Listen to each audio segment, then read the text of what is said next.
Hello everyone, this is Bill Griffin. Welcome to Different Take Podcast. If you like this content, please subscribe, like, share, comment. I really appreciate you watching. And with new episodes Tuesdays and Thursdays. As I talk today, it is June 7th, 2022, and the price of gas in the United States has reached a new high almost every day now for several weeks. And today it's around $5 a gallon average price in the United States.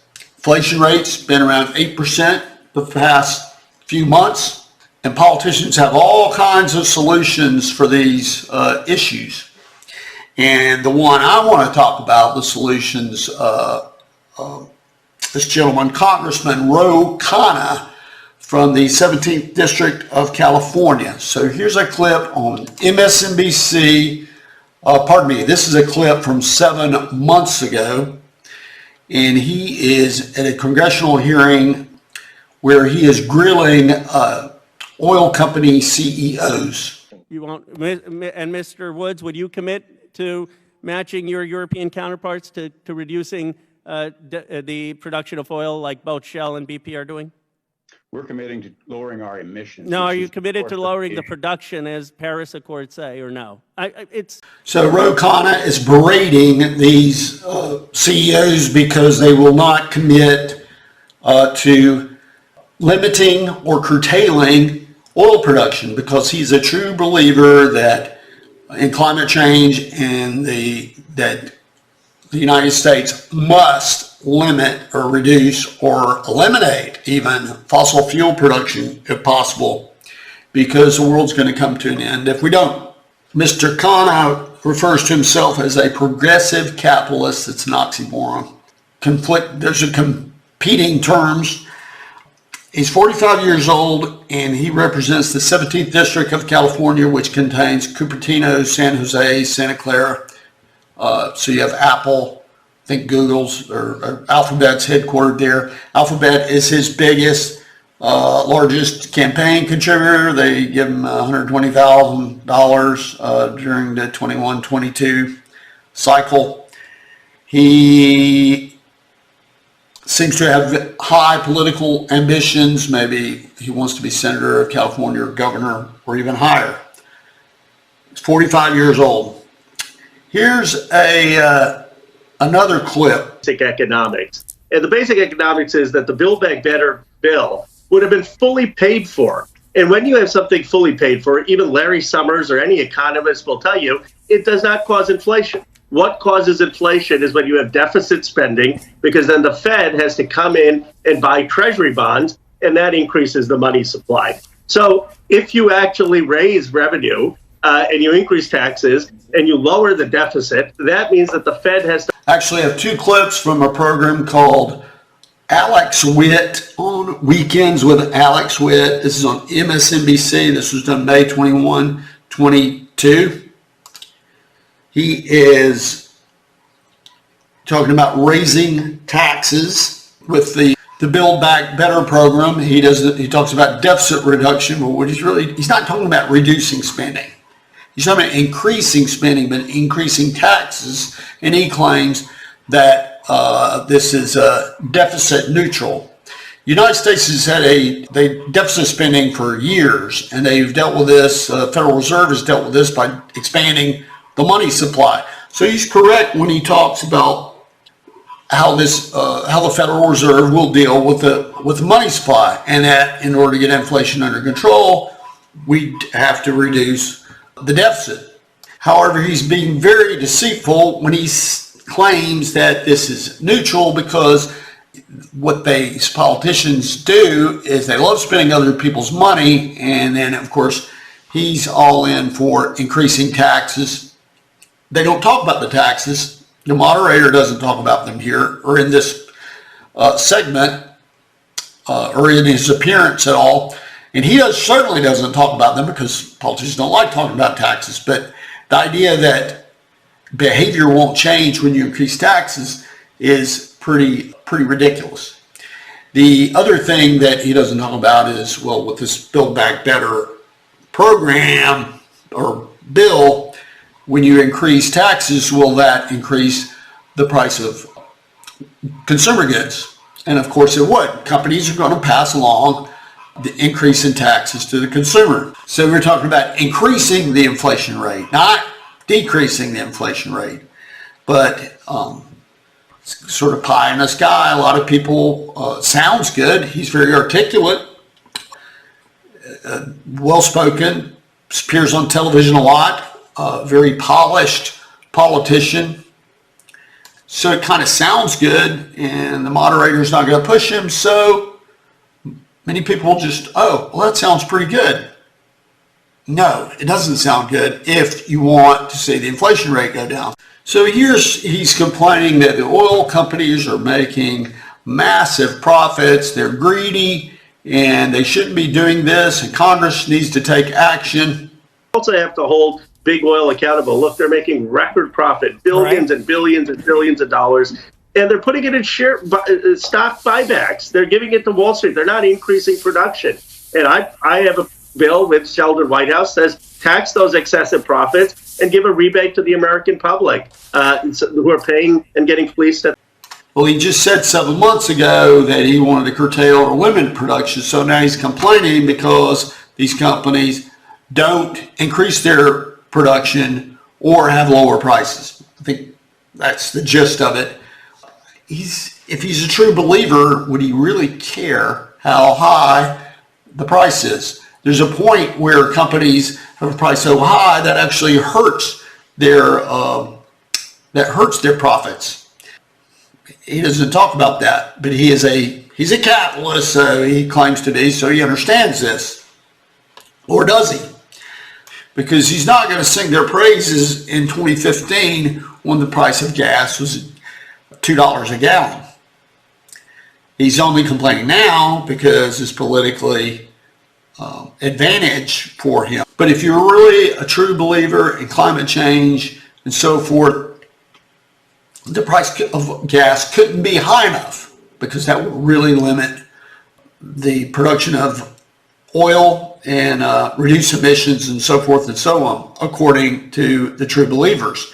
Now, I understand the counterpoint to that would be, well, we don't want to hurt the people, and of course he doesn't want to hurt his constituents, so now he's starting to catch hell from constituents about the high price of gas and the high price of other consumer goods.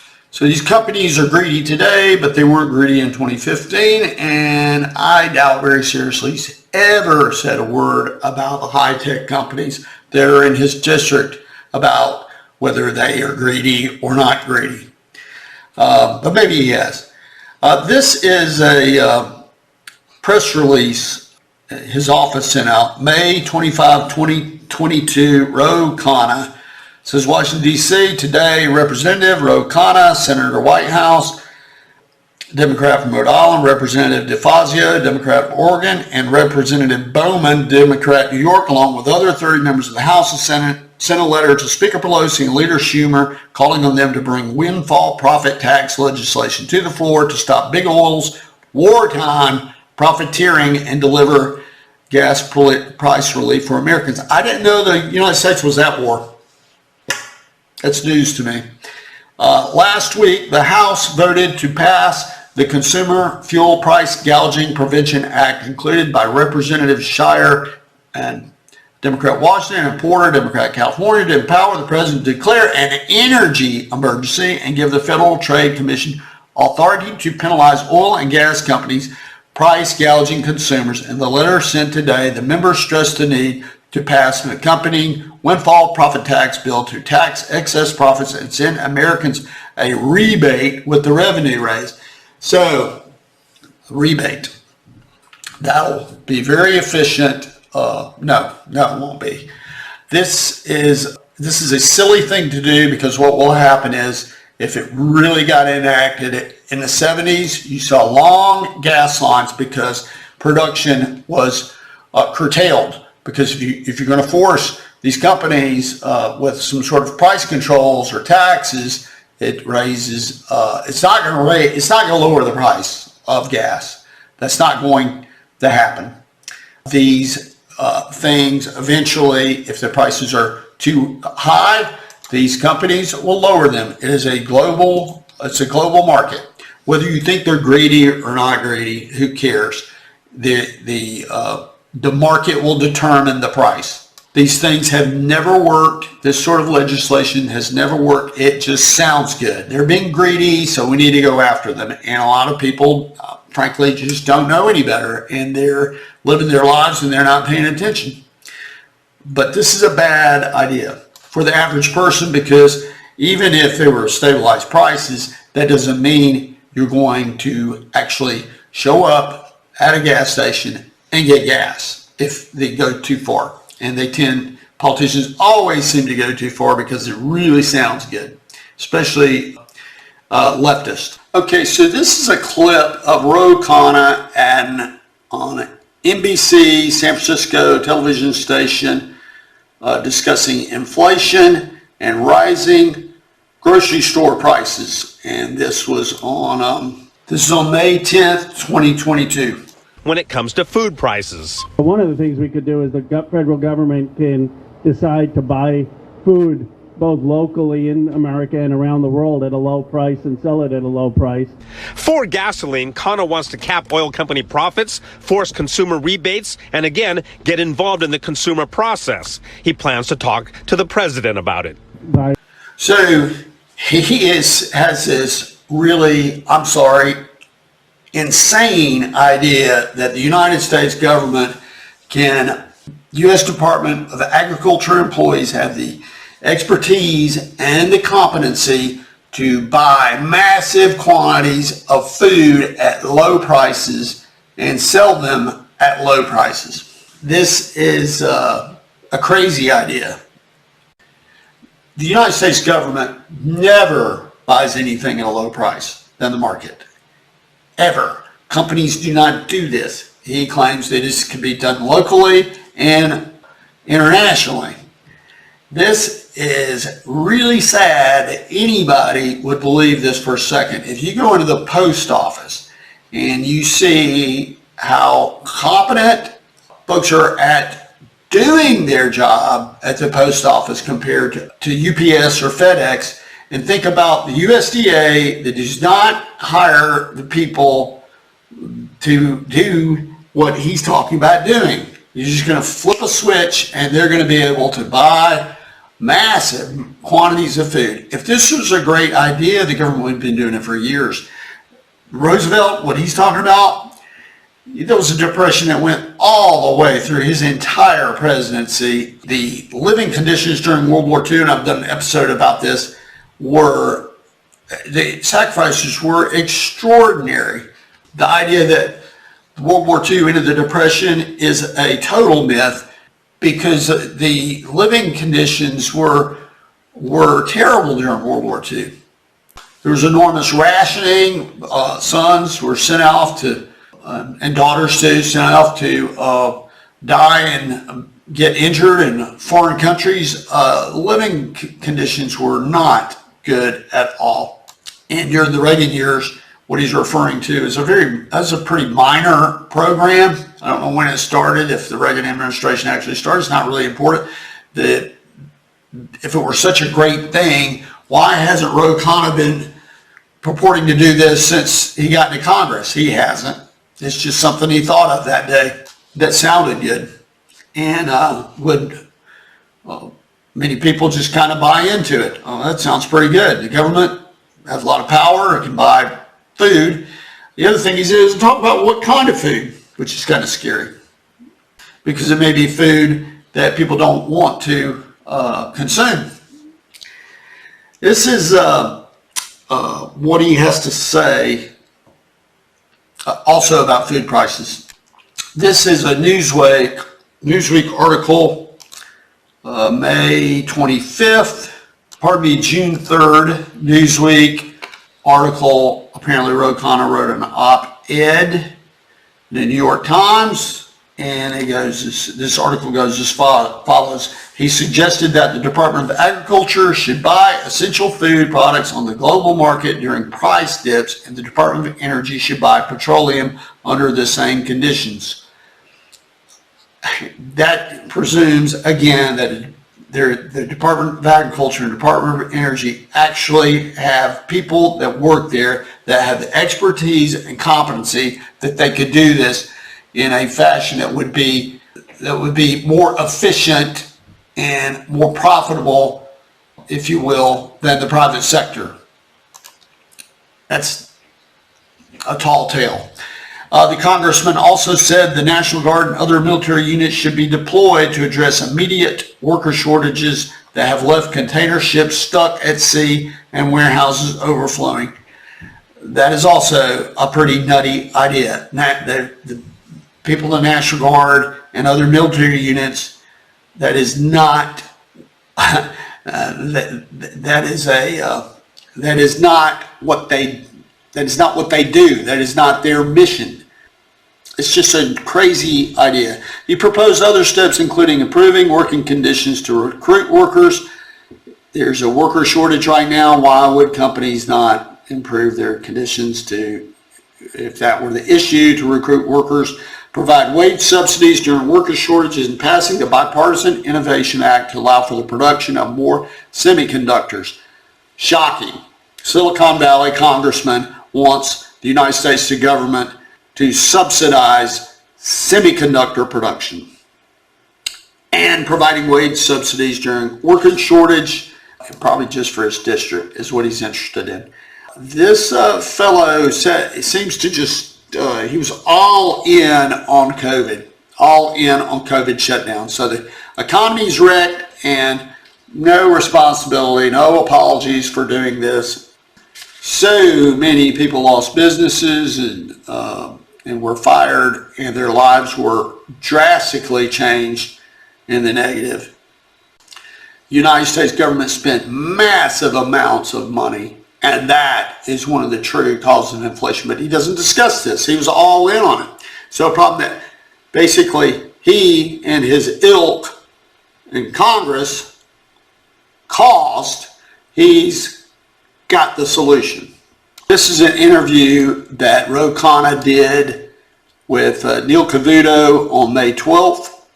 Than that, but what I do think we need to do is have far more aggressive government intervention. One idea, you may not agree with this, Neil, but President Reagan and President Roosevelt actually had the government buy up at the low points food and then sell it back to Americans at a low price. And that is something President Reagan did with cheese. FDR did it with many goods. I think we need to do something bold like that that's actually going to bring price. Of course, as I said, when the government has tried this idea of buying food, it's just not a good idea. It will not make any impact in the life of the average day American. Pardon me, it will not make any impact in the life or in the day of the average American. What you have here is you have a congressman, a politician who really probably isn't that big of a true believer in climate change. It's just, that's what his party is. He chose that party, and that's what they do. So, because if you were, you wouldn't really care how high the price of gas is, because the higher the price of gas is, the less consumption. Makes perfect sense. He's all in on COVID, all in on spending. As I said, COVID wrecks the economy, the spending that followed, all in. He is totally in favor of spending more money today, raising taxes, and as you heard him say, more government, more government, more government is the answer. This has been tried before. You can go through all kinds of different scenarios that other countries have had with inflation rates that they were trying to quell. Many times it's on purpose. The more disruption, the more the people will go along with the government taking steps to control and to expand their power. And I think that's what this gentleman's doing here.